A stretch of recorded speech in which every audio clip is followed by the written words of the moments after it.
नमस्कार, मैं Dolly NC news से खबरों के विस्तार से पहले एक नजर आज की सुर्खियों पर। हाई टेंशन करंट से हुई पालतू गायों की मौत, लोगों ने किया चक्का जाम। फिर की मंजिलों पर कार्यवाही। महिला थाने में नहीं हो रही महिलाओं की सुनवाई। और अब समाचार विस्तार से।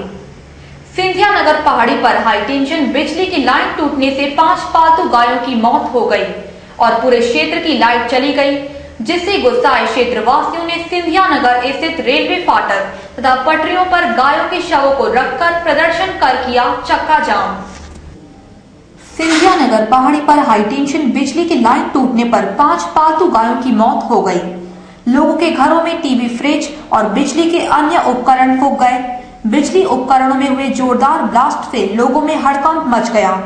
लाखों का नुकसान होने से गुस्साए क्षेत्रवासियों ने बिजली विभाग द्वारा कोई मदद न किए जाने और कोई ठोस कदम न उठाए जाने के कारण सिंधिया नगर स्थित रेलवे फाटक पर तथा पटरियों पर गायों के शवों को रखकर प्रदर्शन किया।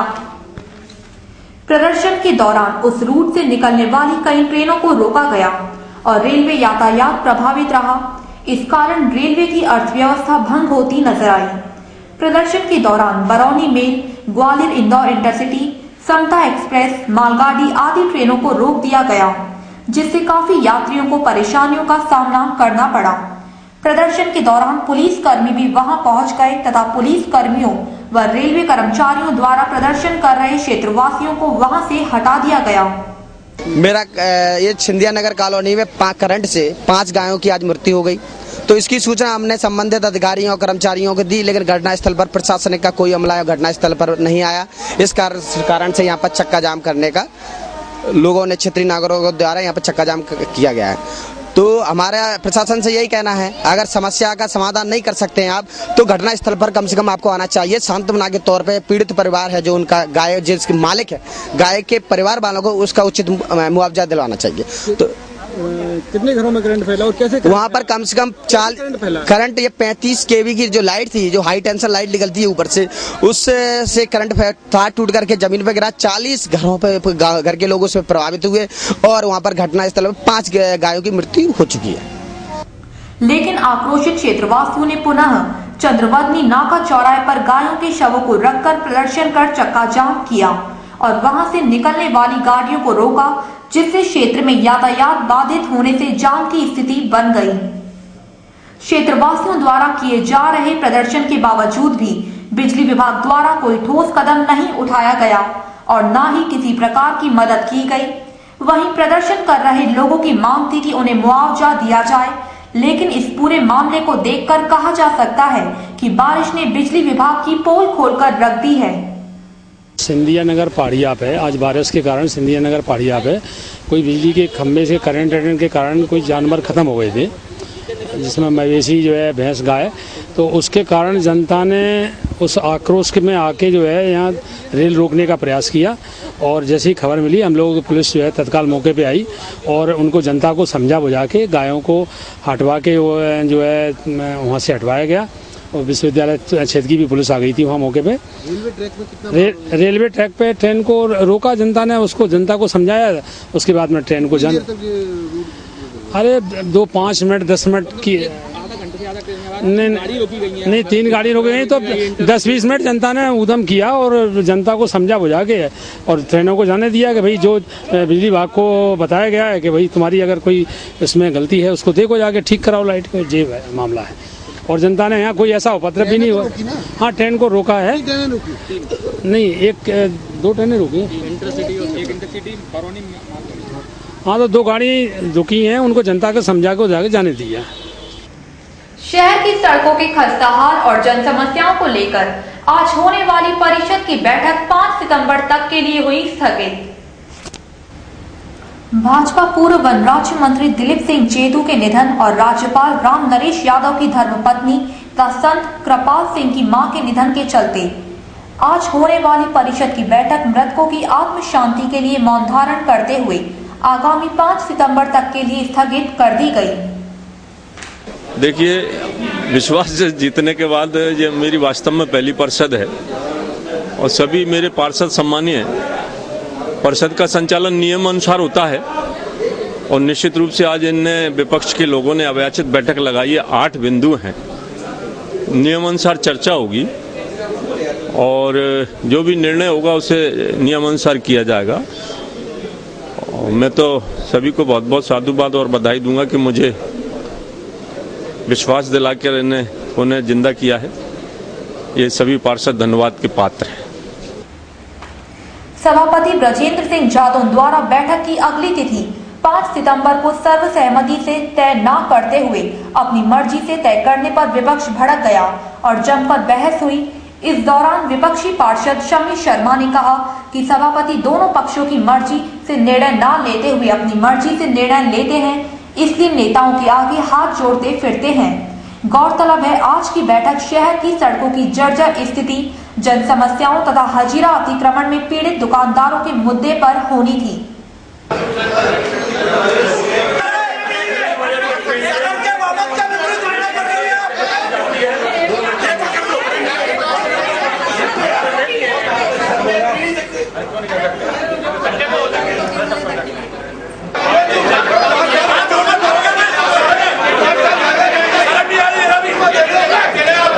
आज नगर निगम परिषद की अव्याचित बैठक बुलाई गई है और उस अव्याचित बैठक में वो शहर के वो सारे के सारे वो ज्वलंत इशू हैं जिनको लेकर नगर निगम परिषद की बैठक सहजवाब में होना चाहिए थी, लेकिन देखने में ये आ रहा है कि भारतीय जनता पार्टी शासित निगम प्रशासन के द्वारा जानबूझ करके बैठकों को बुलाने का प्रयास नहीं किया जाता।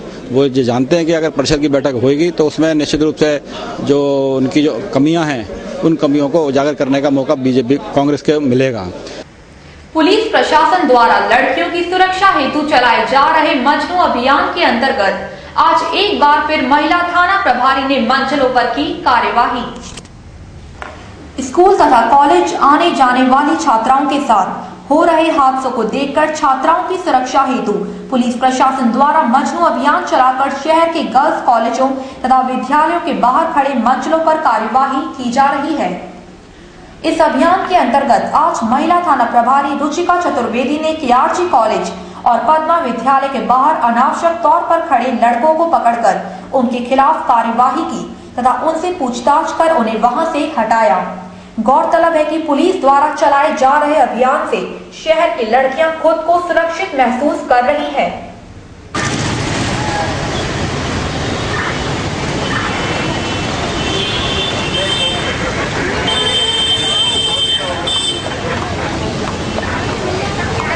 ये ऑपरेशन मजनू के तहत जो गर्ल्स कॉलेज हैं, गर्ल्स स्कूल हैं, तो आज हम लोगों ने केआरजी कॉलेज जिसके लगा हुआ एमएलवी गर्ल्स स्कूल भी है, यहाँ आसपास खड़े कई लड़कों को पकड़ा है। जो कई नाबालिग निकले, जो बालिग निकले उन पे उनको तस्दीक और वेरीफाई के लिए कंपू थाने भिजवाया गया है। करीबन 6 लड़के पकड़े हैं। अब उनको वेरीफाई करेंगे, तस्दीक करेंगे कि उनका कॉलेज या किसी सिस्टर संस्था या आसपास या कॉलेज के आसपास क्यों घूम रहे थे। Madhya Pradesh diploma engineers association द्वारा अपनी मांगों को लेकर आज 1 दिवसीय धरना देकर प्रदर्शन किया गया।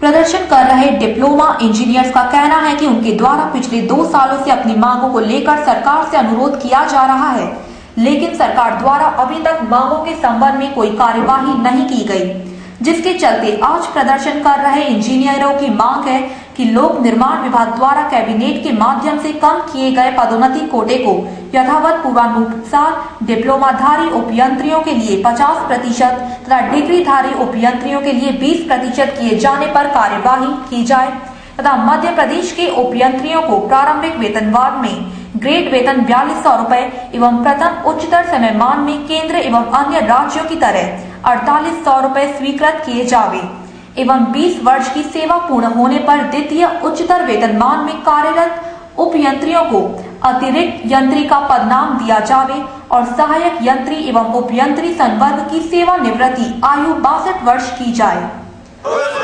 नहीं किसी से भीख मांगते,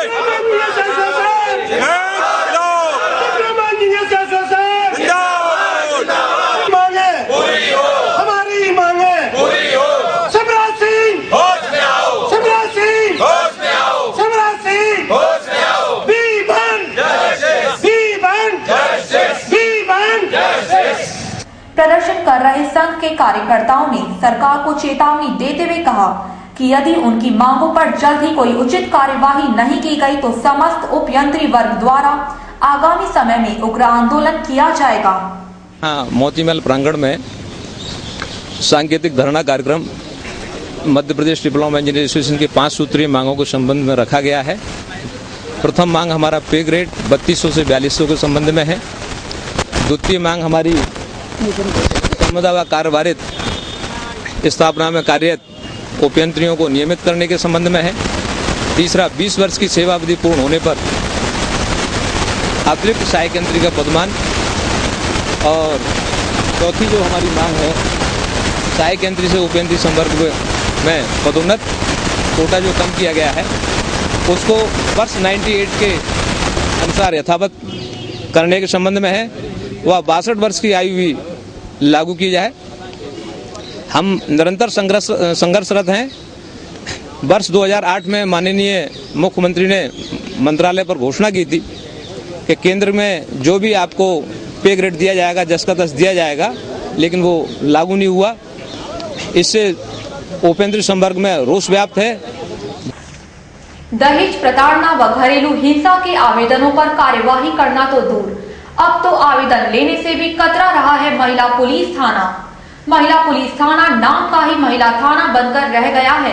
यहाँ आने वाली परेशान युवतियां या महिलाएं न्याय के लिए अभी भी भटक रही हैं।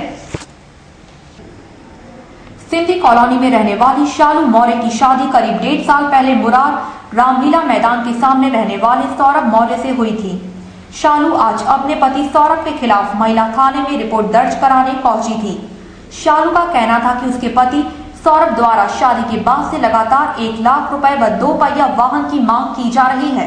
अतः दहेज मांगने के चलते हम अपना आवेदन महिला थाने लेकर आए हैं, लेकिन महिला थाना प्रभारी रुचिका चतुर्वेदी द्वारा आवेदन न लेते हुए राजीनामा करने को कहा गया। शालू का कहना था कि महिला थाना प्रभारी आवेदन नहीं ले रही है। लड़की को परेशान करते हैं और इसकी ससुराल वाले 17 तारीख की शादी हुई थी, 17 जुलाई की। उसमें हमने उस लड़के ने कही हम जो मन से करो जनकपुरी पैलेस से, तो हमने ऑफर करा जनकपुरी पैलेस से करी। तो अभी लड़की को परेशान करते हैं, मारा पीट करते हैं, उसको जला भी दिया और लेके आया था, वकील को लेके आया लेने के लिए। वो लड़की का वो रिकॉर्डिंग भी कर ले गया उसमें, तो वकील और साथ में हमने भिजा दी। चलो ठीक है, जाके वहाँ जला दी उसको, लड़की को। माँ मांग कर रहा है गाड़ी ले आओ, जो पैसा भी ले आओ, 1-2 लाख रुपए लेके आओ हमको। नहीं, हाँ नहीं, शादी में दिया है, सब केस बनवाई है हमने। तो क्या कहता है मुझे कह रहा 2 लाख रुपए लेके आओ, मेरी दुकान मेरे है, मैं नौकरी कर रहा हूँ, मैं खुद की खोलूंगा दुकान, और गाड़ी लेके आओ। वहीं जब इस संबंध में महिला थाना प्रभारी से बात की गई तो उनका कहना था कि लड़की शादी के बाद से केवल 3 दिन ससुराल में रही है। इस दौरान काफी लड़के उससे मिलने आते थे। महिला थाना प्रभारी का मानना है कि शादी को अभी सिर्फ 1.5 साल हुआ है, यदि दोनों में राजीनामा हो जाए तो ज्यादा अच्छा है। हाँ, महिला ने अभी आई है, उसने ऐसा लिखित में तो नहीं, मौखिक में बताया है। दूसरे पक्षों को भी हमने तलब कर लिया है, हमारा स्टाफ गया है दूसरे पक्ष को लेने के लिए भी। लड़की ने बताया है कि 1.5 महीने अभी शादी को हुए हैं और कुल में 1.5 महीने के दौरान 3-4 दिन ही वहाँ रही हूँ। तो स्टाफ गया है, उसको तस्दीक कर रहा है और तस्दीक होने पे जैसा भी होगा वो उचित वैधानिक कार्रवाई की जाएगी। पुलिस प्रशासन की मंशा क्या है वैसे, मतलब आप क्या चाहती हैं? समझौती शादी हुई हाँ, चूँकि हमारे यहाँ काउंसलिंग सेंटर भी है, लेकिन लड़की यदि नहीं चाहती, हमारी पर्पज़ तो यही है कि यदि किसी लड़की का विवाह 1.5 महीने हुआ है तो उसकी थोड़ा काउंसलिंग करा दी जाए, दोनों पक्षों को सुन लिया जाए। और यदि इसके बाद भी लड़की नहीं चाहती है काउंसलिंग, तो फिर जैसा वो चाहती है हम वैसा करेंगे।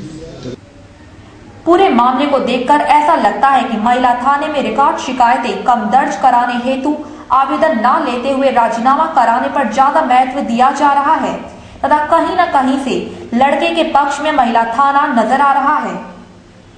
मारपीट करते हैं, पूरा घर मारता है। हाँ, पूरा देवर जेठ जेठानी नंद, हाँ वैसे मांग करते हैं। ये वो 1 लाख रुपए लेकर आ, 2 लाख ऐसे मांगते रहते हैं। तो आपने कहा नहीं कि आप जो शादी में जो जब मैंने कहा तो मुझे मारपीट की मेरी पिताजी ने दिया है? हाँ, मैंने कहा था तो मेरी मारपीट करते हैं। ये तो क्या बात है, क्या कारण कोई और भी है क्या? पता नहीं क्यों मांगते हैं। गाड़ी आड़ी सब कुछ। कब से ये सिलसिला चल रहा है? शादी हुई है? शादी के दूसरे तीसरे दिन से ऐसे करने लगे थे, ऐसे ही करने लगे। 1.5 महीना हुआ, 17 जुलाई। ये तो आपने अपने उनसे कहा नहीं, पिता वगैरह थे, या रिपोर्ट कराने के लिए आई हैं आप? रिपोर्ट कराने के वही महिला और क्या FIR कटवाने। तो आप उनसे सुलह करना नहीं चाहते? नहीं नहीं, क्योंकि वो खुद मार डालेंगे, ऐसा अभी से कर रहे हैं, आगे चल के पता नहीं क्या करेंगे। तो अगर नहीं होती रिपोर्ट तो क्या करेंगे आप? नहीं होगा तो फिर क्या करेंगे, जान देंगे अपने आप। ये मैडम जो भी है जिम्मेदारी है पुलिस की? हाँ पुलिस की होगी। जवाब जान देंगे? हाँ क्या है? हाँ क्या? हाँ नहीं, रिपोर्ट नहीं ले रहे हैं। आयुर्वेदीय औषधि की गुणवत्ता, सुरक्षा व प्रभाव पर आज चैम्बर ऑफ कॉमर्स सभागार में एक संगोष्ठी का आयोजन किया गया। केंद्रीय आयुर्वेदिक विज्ञान अनुसंधान परिषद और स्वास्थ्य एवं परिवार कल्याण मंत्रालय केंद्र सरकार द्वारा चैम्बर ऑफ कॉमर्स सभागार में आयोजित संगोष्ठी में केंद्रीय आयुर्वेदीय विज्ञान अनुसंधान परिषद ग्वालियर के प्रभारी सहायक डॉक्टर MD गुप्ता ने जानकारी देते हुए बताया कि संगोष्ठी वैज्ञानिक व अनुसंधान परक दृष्टि से अत्यंत महत्वपूर्ण है और आयुर्वेद औषधि निर्माण की प्रक्रिया अत्यंत वैज्ञानिक है। आयुर्वेद पादप औषधियों की पहचान करते समय गुणवत्ता, सुरक्षा व प्रभावशीलता के तथ्य प्रारंभ हो जाते हैं। इस अवसर पर संगोष्ठी में director general CCRAS doctor Abhimanyu Kumar, doctor VK Joshi, doctor Anand Chaudhary, doctor Ravindra Singh, doctor GVKS Prasad आदि उपस्थित थे। ऐसा मेरा विश्वास है, साथ ही सेमिनार में होने वाली चर्चाएं हों, परिचर्चा आयुर्वेद को एक नई दिशा एवं शोध की ओर ले जाने में सफल होगी। मैं इस सेमिनार में भाग ले रहे आयुर्वेद के विद्वानों मनीषियों से आह्वान करती हूँ कि वे पूर्ण मनोयोग से। पूरे कार्यक्रम का आयोजन सचिव होने के नाते मैं आप सभी को इसके विषय में संक्षिप्त में जानकारी देना चाह रहा हूँ। इस आयोजन के पीछे मुख्य उद्देश्य आयुर्वेद की औषधियों के विषय में जो भ्रांति फैली हुई है कि ये कुछ औषधियाँ विषैली होती हैं, विषाक्त प्रभाव देती हैं, उन सभी के निराकरण के लिए, उन सभी के प्रभावशीलता के लिए, सुरक्षा प्रभावशीलता की दृष्टि से इस सेमिनार का आयोजन किया गया है। इसका मुख्य उद्देश्य लोगों में जागरूकता फैलाना, इस फील्ड में जो भी लोग कार्य कर रहे हैं, हर्बल फील्ड में जो भी लोग कार्य कर रहे हैं, उन सभी के लिए यह एक मुख्य प्लेटफॉर्म होगा जहां पर लोगों को मालूम होगा कि किस तरीके से आयुर्वेदिक औषधियों को बनाने की विधि की जाए। इस सब के विषय में यह आयोजन रखा गया है। KK मेंशन के मालिक के यहां डकैती डालने की योजना बना रहे 4 बदमाशों को पुलिस ने लिया गिरफ्त में, जबकि एक बदमाश भागने में हुआ सफल। इंद्रगंज थाना पुलिस को मुखबिर से सूचना मिली थी कि जय इंद्रगंज में कॉम्प्लेक्स के पीछे कुछ बदमाश डकैती की योजना बना रहे हैं। मुखबिर की सूचना मिलते ही पुलिस मौके पर पहुंच गई तथा वहां डकैती की योजना बना रहे बदमाशों को घेराबंदी कर धर दबोचा। 5 बदमाशों में से 4 बदमाश पुलिस के हाथ लगे, जबकि बदमाशों का एक साथी पुलिस गिरफ्त से भाग निकलने में सफल रहा। पुलिस द्वारा की गई पूछताछ में बदमाशों ने बताया कि वह जय इंद्रगंज स्थित KK मेंशन के मालिक कृष्ण कुमार अग्रवाल के यहां डकैती डालने की योजना बना रहे थे। पकड़े गए बदमाशों में छोटू, विजय, सुमेर और ईसाक है। पुलिस ने इन बदमाशों के पास से तलवार, खटकेदार चाकू व एक लाठी बरामद की है। संजय कॉम्प्लेक्स के अंदर कुछ लोग डकैती डालने की योजना बना रहे थे KK मेंशन के यहाँ। तो इसमें छोटू था, ईसाक, विजय, सुमित, 4 लड़कों को पकड़ा। एक अज्ञात व्यक्ति वो फरार हो गया है। हाँ, इन लोगों पे सरिया है, तलवार है और लाठी है, चाकू है। इनका बौड़ापुर है, जनकगंज है, सब में आपराधिक रिकॉर्ड है, काफ़ी अच्छा खासा आपराधिक रिकॉर्ड है। तो क्या लगता है कि यहाँ डकैती डाल रहे थे, मौके पुलिस नहीं पहुँचती तो क्या कोई बड़ी वारदात होती? पक्का बड़ी वारदात होती और डकैती डाल देती थी। कौन से अभियान? लोहा कारोबारी के घर और प्रतिष्ठान सहित 5 स्थानों पर आयकर विभाग ने की सर्वे की कार्यवाही। आयकर की कार्यवाही से लोहिया बाजार में मची खलबली। विमल सरिया के डिस्ट्रीब्यूटर फर्म को चलाने वाले कारोबारी रमेश चंद्र और बालकिशन अग्रवाल के घर तथा प्रतिष्ठान सहित 5 स्थानों पर आयकर विभाग की टीम द्वारा दबिश देते हुए सर्वे की कार्यवाही की गई। विभिन्न स्थानों पर स्थित गोदामों पर अचानक पहुंची आयकर की टीम को देखते ही कारोबारी हड़बड़ा गया। साथ ही आयकर के इस अचानक सर्वे की कार्यवाही से लोहिया बाजार के व्यवसायियों में भी हड़कंप मच गया। आयकर की टीम द्वारा ऑफिस को सील कर दस्तावेज जब्त कर लिए गए, लेकिन देर रात तक चली इस कार्यवाही में अभी तक किसी राशि का खुलासा नहीं हो सका है। विश्व के खेल मानचित्र हॉकी में भारत का नाम विश्व में रोशन करने वाले हॉकी के जादूगर मेजर ध्यानचंद के जन्म दिवस के अवसर पर खेल प्रतिभाओं को गालब उत्कृष्ट खेल रत्न से किया गया सम्मानित। हॉकी के जादूगर के नाम से प्रख्यात हॉकी खिलाड़ी मेजर ध्यानचंद के जन्म दिवस व राष्ट्रीय खेल दिवस के अवसर पर ग्वालियर एमेच्योर ओलंपिक एसोसिएशन एवं जीवाजी क्लब के संयुक्त तत्वाधान में खेल प्रतिभाओं को सम्मानित किया गया।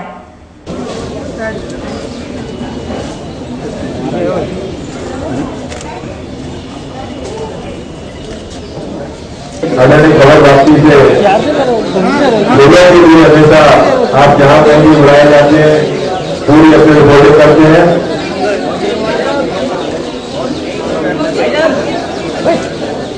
कार्यक्रम में मुख्य अतिथि के रूप में उपस्थित रही महापौर समीक्षा गुप्ता ने इस मौके पर सभी लोगों से आगे बढ़कर खेलों के लिए प्रयास करने का आह्वान किया।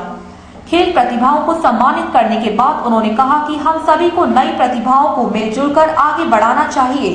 इस अवसर पर सम्मानित खेल प्रतिभाएं सम्मान पाकर काफी खुश नजर आए।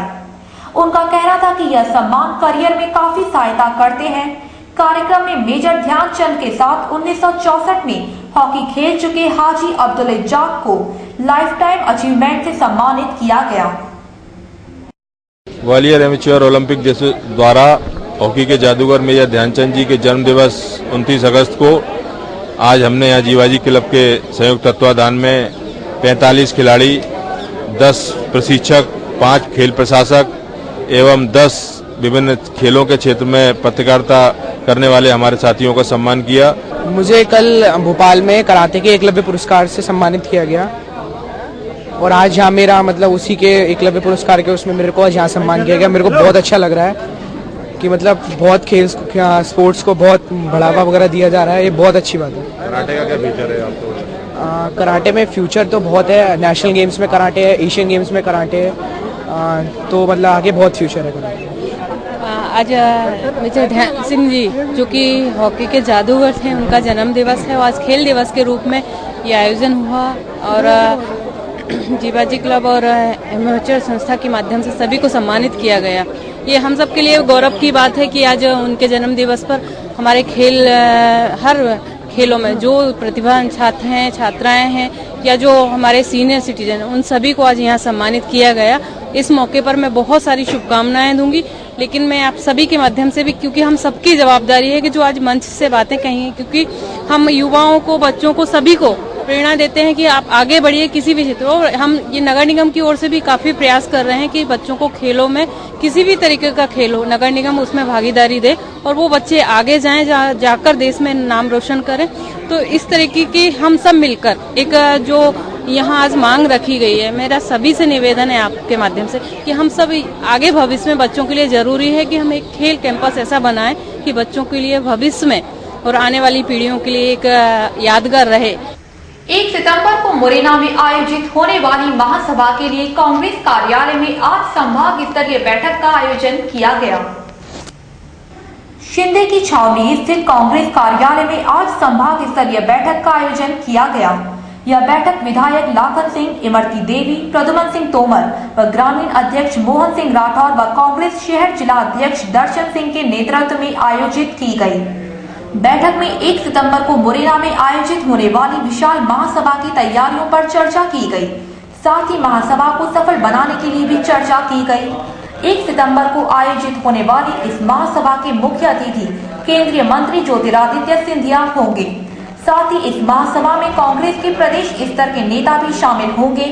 इसी के साथ साथ बैठक में मुख्यमंत्री शिवराज सिंह चौहान द्वारा निकाली जा रही जन आशीर्वाद यात्रा का भी विरोध किया तथा निर्णय लिया गया कि मुख्यमंत्री की जन आशीर्वाद यात्रा के नगर आगमन पर उसका काली झंडी दिखाकर विरोध दर्ज कराया जाएगा।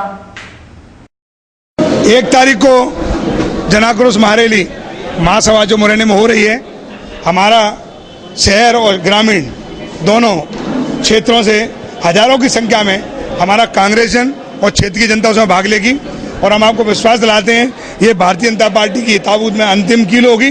और कहीं ना कहीं आज बिजली, पानी, सड़क, बिगड़ती कानून व्यवस्था, पेंशन योजनाओं में धांधली, प्रत्येक विभाग में भ्रष्टाचार और नगर निगम में भ्रष्टाचार। भारतीय जनता पार्टी का ऐसा कौन सा विभाग है जहां भ्रष्टाचार नहीं हो रहा है?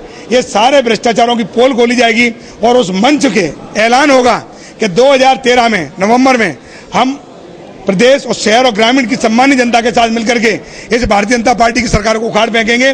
कहीं ना कहीं आज जनता पीड़ित है। आज शहर में चारों तरफ विनाश की राह पे लोग देख रहे हैं। जहां से मुख्यमंत्री जी की यात्रा निकल रही है वहां मरहम डली हुई है, वहां पर गिट्टी डली हुई है, वहां पे पेच वर्क हो रहे हैं। लेकिन और बाकी के शहर में जहां 99% आज जनता गली मोहल्लों में रोड से, पानी से, चैम्बर, सीवर से परेशान है। ये शासकीय और अशासकीय संस्थाओं की यात्रा है, भाजपा के कार्यकर्ताओं की यात्रा है।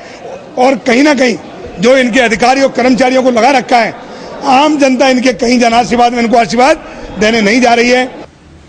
प्रति शनिवार देखिए आपके निजी केबल चैनलों पर रात 8:30 से 11:30 बजे तक आपका अपना कार्यक्रम पब्लिक FIR।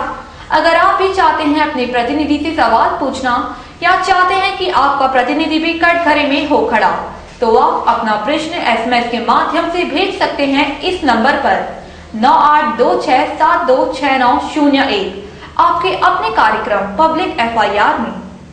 और चलते चलते एक नजर डालते हैं आज की सुर्खियों पर।